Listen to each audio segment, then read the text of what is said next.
আসসালামু আলাইকুম। আমি প্রফেসর ডক্টর মোহাম্মদ মেহেদী হাসান খান, সিলেট কৃষি বিশ্ববিদ্যালয় থেকে বলছিলাম। নবীন যে সমস্ত শিক্ষার্থী এবার কৃষি গুচ্ছে ভর্তি পরীক্ষা দিয়েছিল, চান্স চান্স পেয়েছো, চান্স পাই শুধু চান্সই না, এবারে ভর্তিও হয়েছো, তাদেরকে স্বাগতম। সবাই এখন ক্লাস শুরুর অপেক্ষায়। আর মাত্র অল্প কয়েকটা সিট আসলে খালি রয়েছে। বড় বড় বিশ্ববিদ্যালয়গুলিতে মোটামুটি সিট ফিল আপ হয়ে গেছে। যেগুলো খালি রয়েছে প্রায় 380-টির মতন সিট খালি রয়েছে। এটা আমরা আশা করছি এই সপ্তাহের মধ্যে, আগামী সপ্তাহের মধ্যেই সেই সিট গুলো ফিল আপ হয়ে যাবে। তারপরে ক্লাস শুরু হয়ে যাবে। তো তোমরা দীর্ঘদিন অপেক্ষা করছো, তোমাদের আসলে নতুন জীবন শুরু হচ্ছে, বিশ্ববিদ্যালয় জীবন। কারণ এরপরে তোমাদের যে প্রফেশনাল জীবন এখান থেকেই শুরু। এই এখন যাদের সঙ্গে পরিচিত হবে, দেখা সাক্ষাৎ হবে, তোমার পরবর্তী জীবনে এদের সঙ্গে কাজে লাগবে, এবং তোমার যে জীবনের যে চাকরি বাকরি বা পেশা, এই পুরাটাই কিন্তু নির্ভর করছে তোমার এই প্রফেশনাল জীবনের উপরে। যার জন্য এই জীবনটা খুবই গুরুত্বপূর্ণ। এবং এখন থেকে যে সময় তোমার শুরু হবে, এর আগে তোমরা এইচএসসি পর্যন্ত হয়তো অনেকেই বাপ মার কাছে ছিল, বা হয়তো ভর্তি পরীক্ষার সময় কোচিং সেন্টারে কিছুদিন দূরে থাকতো, বাপ মার অধীনে ছিল, কিন্তু এখন তোমাদেরকে একেবারে বড় একটা জায়গায় আসতে হবে, বিশ্ববিদ্যালয়ে। এবং বিশ্ববিদ্যালয়ে ক্লাস শুরু হবে। যাই হোক, এখানে আমি ওরিয়েন্টেশনের ডেট বাংলাদেশ কৃষি বিশ্ববিদ্যালয়ের, আমরা এখানে একটা বিজ্ঞপ্তি দেখতে পাচ্ছি। সেখানে বাংলাদেশ কৃষি বিশ্ববিদ্যালয় লেভেল 1 সেমিস্টার 1 এর জন্য কেন্দ্রীয় ওরিয়েন্টেশনের ডেট দিয়েছে হলো ছয় 6 জুলাই, সোমবার, সকাল 10টা 30 মিনিটে, স্থান শিরোধার্য জয়নুল আবেদীন মিলনায়তন। এবং ওই দিনই বিভিন্ন সময় স্থান অনুসারে তিন মহোদয়ের সময় এবং স্থানে ওই 6 জুলাই সোমবারই অনুষদ ভিত্তিক ওরিয়েন্টেশন হবে। এবং এরপরে হবে হলো হল ভিত্তিক ওরিয়েন্টেশন। ওইটা জুলাই মাসে 6 তারিখে হবে। এবং এরপরে ক্লাস শুরু, সেটা হলো 7 তারিখ থেকে। এবং ওরিয়েন্টেশন আগের দিন 5 তারিখ থাকে রবিবার সকাল 9টা থেকে নবাগত ছাত্রছাত্রীরা নিজ নিজ হলে উঠতে পারবে। এবং বাংলাদেশ কৃষি বিশ্ববিদ্যালয় একটি বড় বিশ্ববিদ্যালয়। এখানে ছেলেদের জন্য 10টি হল রয়েছে, মেয়েদের জন্য 5টি হল রয়েছে। এবং ছেলেদের আপাতত হলের কোনো সমস্যা নাই, মেয়েদের হয়তো বা হলের ওরিয়েন্টেশনের সমস্যা। এখানে এই যে ওরিয়েন্টেশনের পূর্বে মাইগ্রেশন কিন্তু ছাত্রছাত্রী যারা আছে, অর্থাৎ অন্য বিশ্ববিদ্যালয় থেকে যারা বাংলাদেশ কৃষি বিশ্ববিদ্যালয়ে সরাসরি ভর্তি হয়েছে, তারা তো হল জানতেই পেরেছো। যারা বাংলাদেশ কৃষি বিশ্ববিদ্যালয়ে ভর্তি হয় নাই, অন্য কৃষি বিশ্ববিদ্যালয় হয়েছে, মাইগ্রেশন হয়ে বাংলাদেশ কৃষি বিশ্ববিদ্যালয়ে চলে গেছো, তাদেরকে লটারির মাধ্যমে হল প্রদান করে বাকি ওয়েবসাইটে জানিয়ে দেওয়া হবে। তো এই হলো অবস্থা। বাংলাদেশ যেটা বাংলাদেশ কৃষি বিশ্ববিদ্যালয় ময়মনসিংহে যেটা, এটা একটা বড়, অন্যতম একটা বড় বিশ্ববিদ্যালয়, প্রায় 1200 একর, এর মধ্যে অবশ্য 200 একর এখন এফআরআই নিয়ে নিয়েছে। তারপরও আহ, তারপরেও এখনো একটা বড় ইউনিভার্সিটি। এবং বিভিন্ন অনুষদে যারা ভর্তি হয়েছে বা বিভিন্ন সাবজেক্টে যারা ভর্তি হয়েছে, সবাই এখানে প্র্যাকটিক্যাল করার খুব ভালো সুযোগ পেয়েছে। যেমন অনেক বড় কৃষি জমি আছে, যারা এগ্রিকালচার যারা পড়বে, কৃষির জন্য জমি, ধান চাষ, ধান চাষ, বিভিন্ন চাষ ওখানে দেখানো হয়। তারপরে যারা পশুপালন করবে, অনেকগুলো ফার্ম আছে, গরুর ফার্ম, মুরগির ফার্ম, হাঁস মুরগির ফার্ম, তারপরে ডেইরি ফার্ম, ছাগল ভেড়ার ফার্ম, বিভিন্ন রকমের ফার্ম রয়েছে। এবং চিকিৎসার জন্য, ভেটেনারি চিকিৎসার জন্য ভালো সুযোগ ওখানে রয়েছে। ফিশারির জন্য তো বাংলাদেশ আহ, কৃষি রিসার্চ বিএফআরআই এর বড় একটা জায়গা আছে, বিভিন্ন রকমের পুকুর সেখানে রয়েছে। বা বিভিন্ন যারা যে সাবজেক্ট পড়বে না কেন, তাদের জন্য গবেষণার সুযোগ তো রয়েছে। পাশে বোটানিক্যাল গার্ডেন আছে, বোটানিক্যাল গার্ডেনের পাশে ব্রহ্মপুত্র নদ, সেখানে ইচ্ছা করলে কেউ নৌকা ভ্রমণও করতে পারে। এবং বাংলাদেশ কৃষি বিশ্ববিদ্যালয় কৃষি শিক্ষার একটা অন্যতম উচ্চতম বিদ্যাপীঠ। একসময় তো এটা একমাত্র বিশ্ববিদ্যালয় ছিল। বাংলাদেশে এখন যত কৃষিবিদ আছে, বেশিরভাগই অরিজিন হয়তো এখানে আছে।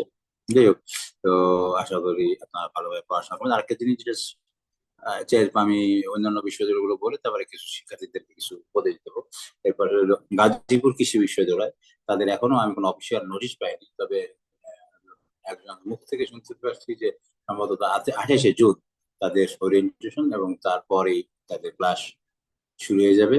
এবং গাজীপুর কৃষি বিশ্ববিদ্যালয় গবেষণায় অত্যন্ত উন্নত, তাদের এটা আসলে একটা ইনস্টিটিউট হিসেবে গড়ে উঠেছিল প্রথমে মাস্টার্স পিএইচডির জন্য, পরে এটা আন্ডার গ্রাজুয়েট কোর্স চালু হয়ে গেছে, অত্যন্ত সুন্দর সাজানো গোছানো। পড়াশোনার চাপ একটু বেশি, তো তারপরে ভালো একটা ইউনিভার্সিটি। এরপরে ঢাকায় আমরা যদি যাই, শেরে বাংলা কৃষি বিশ্ববিদ্যালয়, সেটা আসলে 1938 সালে এটা একটা কলেজ হিসাবে কৃষির আন্ডার গ্রাজুয়েট কোর্স হিসেবে চালু হয়েছিল। অর্থাৎ কৃষি যদি আমি সবচেয়ে পুরাতন যদি বলি, বাংলা এমনকি বাংলাদেশ কৃষি বিশ্ববিদ্যালয়ের আগে শেরে বাংলা তখন যে কলেজ ছিল, এরপর এটা ইউনিভার্সিটি হয়েছে এবং এখানেও বিভিন্ন ফ্যাকাল্টি আছে। তারা ঢাকায় থাকতে পারবে, ঢাকা থেকে বিভিন্ন জায়গায় যেতে পারবে। তাদের ওরিয়েন্টেশন যেটা এখন অফিসিয়াল আমি পাই নাই, তবে যেটা শুনছি যে জুনের শেষ দিকে অথবা জুলাইয়ের শুরুর দিকে তাদের হতে পারে।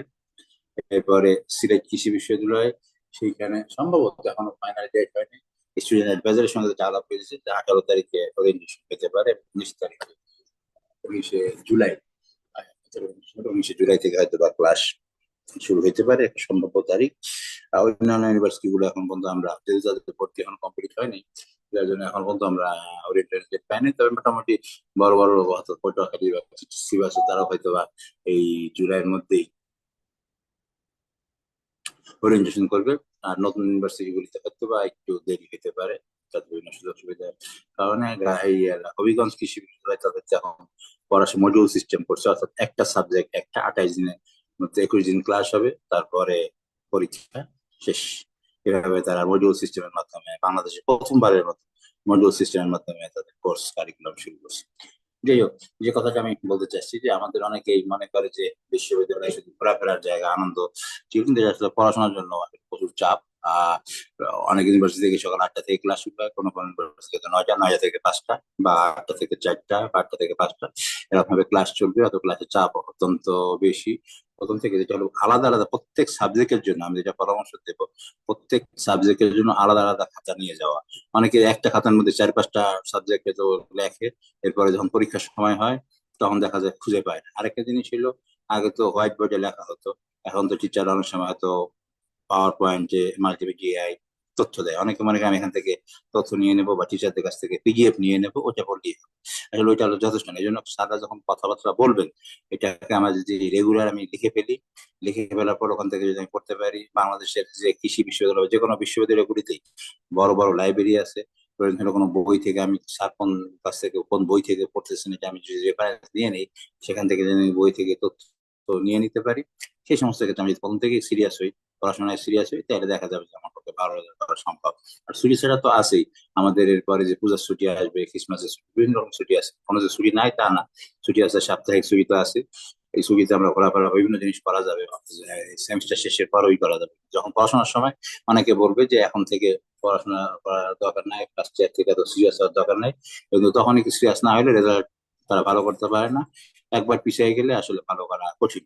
সেটা স্কলারশিপ বলেন আর যে কোনো চাকরির ক্ষেত্রেই বলেন, মিনিমাম একটা স্কোর তো লাগবেই। আর এই মিনিমাম স্কোরটা যদি আমি না জোগাড় করতে পারি, সেক্ষেত্রে কোনো আমি স্কলারশিপও পাবো না, চাকরির ক্ষেত্রে আমি পিছিয়ে যাব, এবং সেই ক্ষেত্রে দেখা যাচ্ছে যে ভালো করা কঠিন, জীবনটাই হয়ে যাবে। এই জন্য প্রথম থেকে যদি আমরা সিরিয়াস, আমি বলতেছি না যে এখনই সে বই নিয়ে পড়তে হবে তা না, কিন্তু রেগুলার পড়া, যদি রেগুলার করা যায় তাহলে মোটামুটি ভালো রেজাল্ট করা যায়।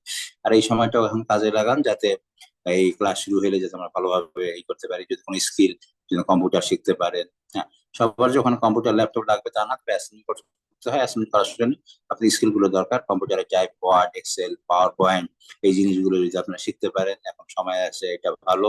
আবার যদি মনে করেন যে আমরা একটা মুসলিম দিনই কাজ শিখতে চান, কোরআন তেলাওয়াত বা অন্যান্য জিনিস শিখতে পারেন, কেউ তবলিগে বাইরে হতে চাইলে তবলিগেও বাইরে হতে পারেন। এই সময় লম্বা সময় ছুটি আছে, এখনো প্রায় 10-15 দিন সময় আছে, কেউ 3 দিন 5 দিন সময় লাগাতে পারেন। বাংলাদেশে যতগুলো বিশ্ববিদ্যালয় আছে সব বিশ্ববিদ্যালয় কিন্তু তবলিগের কাজ খুব ভালো, এবং বাংলাদেশ কৃষি বিশ্ববিদ্যালয় তো একসময় তবলিগে খুব ভালো ছিল।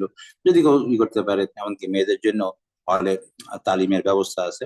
তো আমরা যদি ধর্মীয় কাজগুলোর সঙ্গে যুক্ত থাকতে পারি, সেটা ভালো। এবং বিশ্ববিদ্যালয়ে বিভিন্ন রকমের ক্লাব বা বিভিন্ন রকমের পরিবেশ আছে, যেটা আপনার ভালো লাগে আপনি সেখানে যুক্ত থাকার চেষ্টা করবেন। যাই হোক, তো আপনাদের জীবন সুন্দর হোক।